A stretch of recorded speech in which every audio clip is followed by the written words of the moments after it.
do this. You know, I like having a challenge in my life. I don't want things just handed to me. They don't feel good when they're handed to you. They don't feel good when they're just, you know, when you don't work for them. You know, it's nice to have nice things in life. It's nice to achieve nice things in life. But the things that feel the best are the things you work hard for, the things you sacrifice for, the things you know, that don't come easy. You sweat and bleed to achieve, and nothing. You don't sweat and bleed more than when you fight. So combat is the biggest test for an individual, both mentally and physically. And that's why I took the fight. You know, it's a fight that you know a lot of people don't think I can win. It's a fight that I know is a very difficult fight, but I wouldn't have it any other way. Some guys shy away from tough challenges, man. Some fighters shy away from that. I don't care, man. I could care less. The bigger the challenge, you know, the more excited I get about it. You know, I don't want to be old and say, man, that guy was in my generation. I wish I could have fought him. You know, like, hey, man, whatever the results are in my career, I fought almost all of them, man, and I fought as many top fighters as I could. Because those get me motivated. Those are the fights that, you know, get my adrenaline going. They get the nerves going. You know, you need that. You know, you're going to a fight with a ball attitude. You know, you're never going to bring the best out of you. So I feel like I need those kind of opponents to bring the best out of me. And so a chance to fight a fighter that everybody thinks is going to win, and is in his prime, and has been a real good fighter, and has improved a lot through the years. Even though recent round form hasn't been great, I still think it's a great fight for me to take.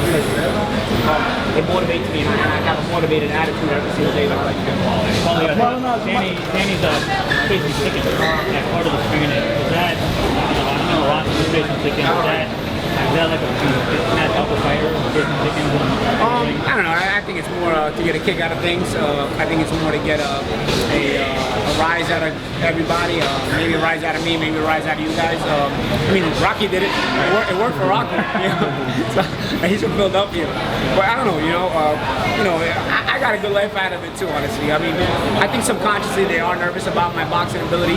They say things like you can't win fights running, and you know we have to cut the ring off on them and stuff like that. I think subconsciously they want to make me self-conscious of my movement and maybe, you know, think like, oh, maybe I move too much or whatnot. But, you know, I have my set game plan. I have my set style, you know. But I think when they do certain things or say certain things, maybe they're thinking about, it's possible that they're thinking about, you know, the fact that my movement could trouble them, or maybe not. You know, I don't really try to go too deep and delve too deep into things as far as what's in their mind, because I worry about what's on my mind and my preparation.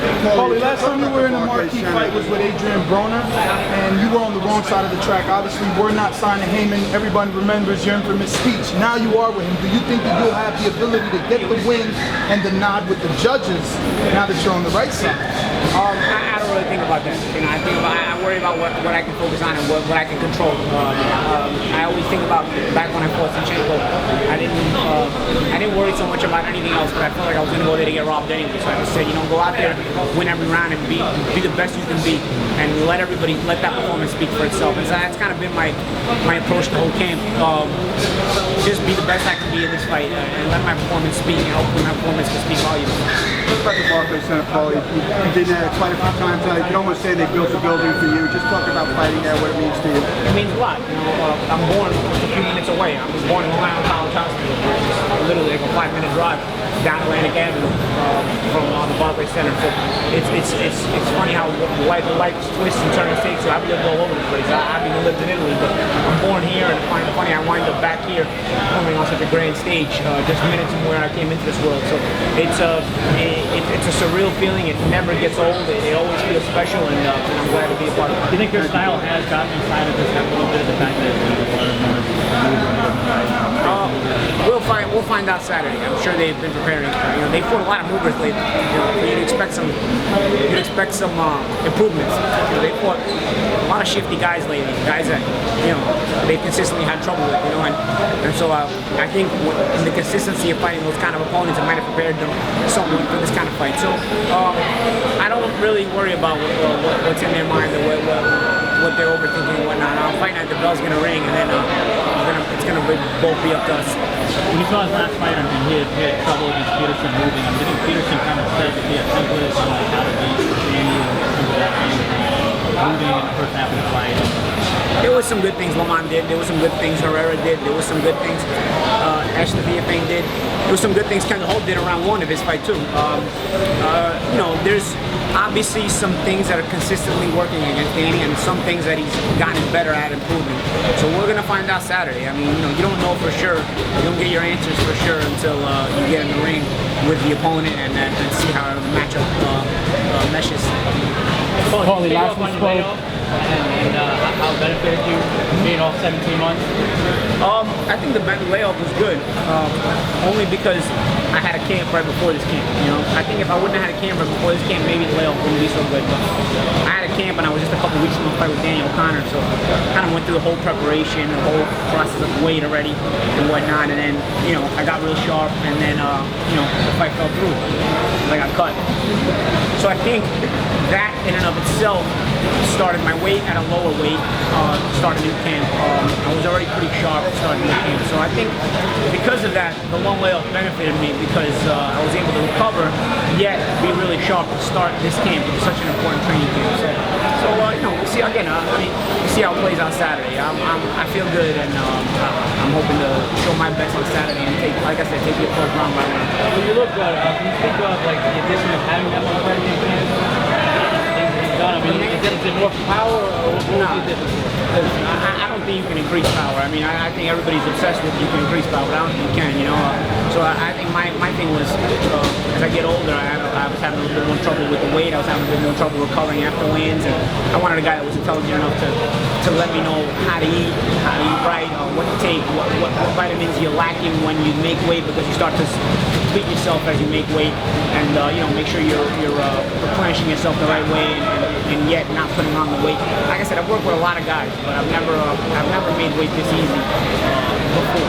But not to say that not to say that it's been a piece of cake, but at the same time, you know, I'm coming in here today and I can make weight with this workout. You know what I mean? Like, and I'm never that close 2 days from the ring.